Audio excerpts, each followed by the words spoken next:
everybody, this is Peggy for CropStop.com, and tonight I want to show you my new dies that I got from Sizzix. These are the Flip It card dies. I love them.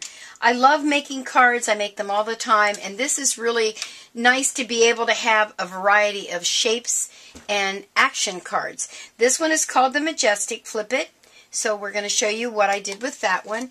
And then what's really cool is that there are Sizzix dies that match. So you can get this whole set, make sure you can see these okay, this whole set of die cuts that fit in here so that you can cut your layers, and it's just awesome. Plus you get some bigger ones that you can do other good stuff with. You get 6 dies altogether, and it tells you right here this goes with your Majestic. So there you are. So I'm going to show you what I did with that one. The other one I have is called the Ornate Card Flip It. So I actually did a card with that one, and they also have the Ornate dies again. And this one you also get 2, 3, 4, 5, 6, 7, 8, 9, 10, 9. 1, 2, 3. Oh, I counted that one twice. 9. There you are. What I love about these particular dies is what you see is what you get. In other words, this line right here in your die, that is exactly where it cuts. So if you have words or if you have a picture or a design that you want exactly in the center, you know that what you see is what you get. So I'm going to show you that. And then I pulled out an older Cuttlebug folder that looked like the honeycomb. I think they called it honeycomb. So I used that. And then I used one of their little dies. And this one is called, what is this one called? Scallop Circle Insert. And so I used it. Let me just show you the card that I made. Oh, I'm going to be using Memento ink because you know I love it. And, well, foam tape. Anyway, let me just show you what I did here. Here's the first little card that I did. So I used my framelits. I guess, here we go. Get a hold of that. These. And I made the 2 little centerpieces. And I embossed around the edge, like so. And then when you open it, I have a little bee that I cut on my Cricut, and it says, "You're the bee's knees." So there you are. And I just kind of outlined it with a little black marker pen. So it looks very elegant here. And surprise, it's a fun card. There's a bee inside. So there you go. Cool. Isn't that fun? It moves. I love it, love it, love it. And I just added a little flower and a bling on the front. So that's the one I did. Now what I wanted to do for you on camera is actually assemble one. So I've gone ahead and cut out all the pieces using the Majestic. Let me get a hold of them here. And I'm going to show you how you can use the die to cut different things to put together the card. I'm going to try and zoom in a little bit so you can see a little bit better. Hopefully I'll have it in the shape. Let me get things set up and I'll be right back. Now, I've gone ahead and run this through my Big Shot. When you're using the dies, you're going to put your paper right on top and making sure that you're within the cutting lines. You line your paper up. You're going to use your 2 cutting mats on top of there, the clear plates, when you're using the Big Shot. If you're using your Cuttlebug, you're going to use your 2B plates, and it'll go through there beautifully. If you're using your Vagabond, again, you're going to use your 2 Sizzix cutting plates and go right in there, and it will cut perfectly.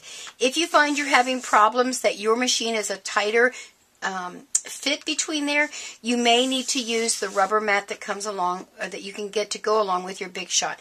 And I'll be showing you a video here in the next few months of the different die cutting machines and how to do all the different things, but this will get you started looking at some of the different dies that are out there. So I've gone ahead and I've cut my card as so. I went ahead and I cut it again with printed paper, and I'm going to layer that on the outside. So let me just do that.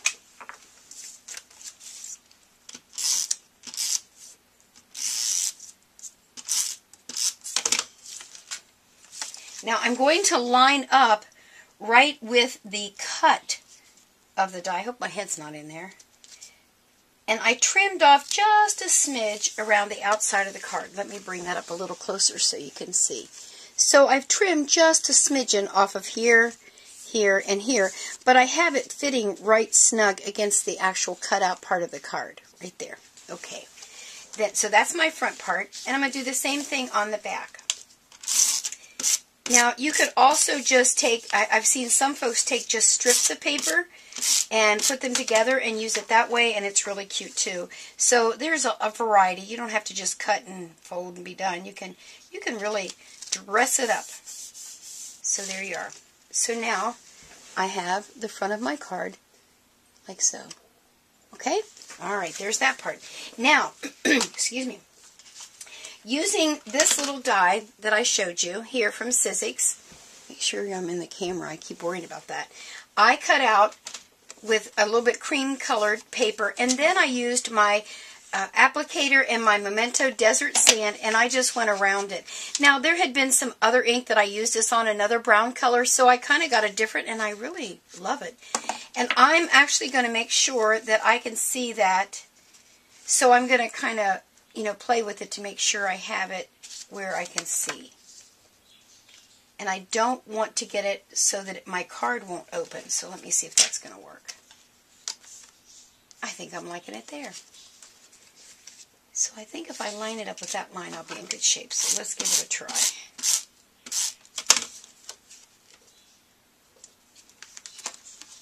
Oh, you know what I just thought of? I bet I can't get that adhesive that far down because it'll tape my card shut. So let me just rub some of that off.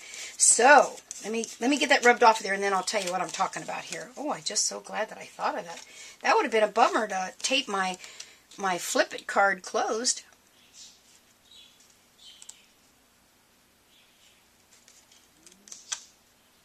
I think it needs to move up a little. Alright, let's put that there. So what I was talking about, see, I have a hole here, right there. Can you see my little hole? Had I put tape all the way back here, when I closed my card, I would have taped it shut. So be careful of the opening. Boy, I'm so glad I saw that. Oh, my word. So look how cute that is starting out already. Is that too stinking cute? I'm loving it. So then what I did is I took another one of the sizes of the dies that matched, and I cut a centerpiece to go here. And again, I took my applicator and I put a little bit of ink around the edge. I kind of like it a little darker, actually. Oops. And we're going to go ahead and adhere that. I'm going to open it up this way so I can see a little bit better.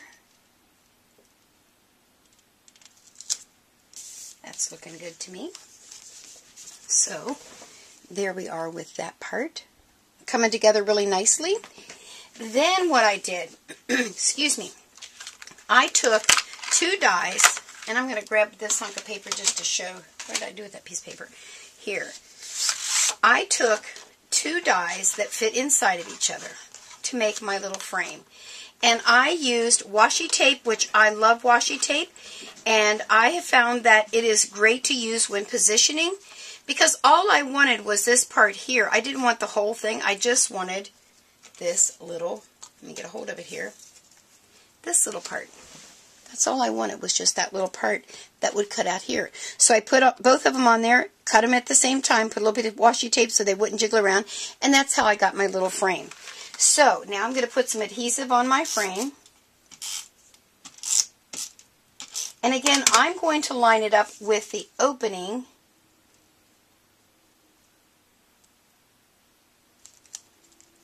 I'm trying to stand up and do this. I do so much better when I stand and do these little things. Alrighty now. Come on. Go on there. There we go. I started at one corner and worked my way around, and it seemed to do a bit better. I think I do need to move it up a little bit. Well, I'm glad I'm using repositional adhesive, because that would be pitiful if I went to all this trouble and then it didn't work. So, I think we'll get it. Hanging there with me, folks. Just got to get it lined up the right way. There we go. Oh my word. One would have thought. Okay, so I've got like a two-tone little frame here, and then I open it up and I have this. Now, my sentiment will go in here, or you could stamp something in there besides your sentiment if you'd like. You could even stamp it over here. This is the front of my card. And I love butterflies, so I am going to add a butterfly using my foam tape right on the front. Now let me show you what I did. I hope the camera will show this. I have two layers there, and I just wanted a little more depth to it, so I just put one on top of the other. Just used the same paper, it didn't matter really. And then there is my finished card. And I absolutely love it. I think I might use this for a graduation card. And I might need a butterfly in here. I'm not sure. Well, I have to think about that because it's so beautiful. I don't even think I want to open it. I like it closed. So isn't that just so awesome that I have a flip card and I can do different things with those die cuts and just make a beautiful, beautiful card. So you have learned another little way to use your dies, I hope, and to use your little framelits here. Do they call these framelits? I keep calling them framelits. That's what I've always called them. I hope that's what they're called. Multi-purpose. That's not what they're telling me. Oh, well. Yeah, framelits. Okay, I was right. Sometimes I get worried about what they call stuff, and I forget what they're called because, oh, well, it doesn't matter. Anyway, so I used the ornate and I used the majestic to make these beautiful cards. And there you go. And don't forget the little fun bee one. So there you go. So make sure you jump over there to CropStop.com. Check out all the dies that we have. All the new Flip It dies that are coming out. There's some that haven't even been released yet, but you can pre-order them. And make sure to tell them that Peggy sent you.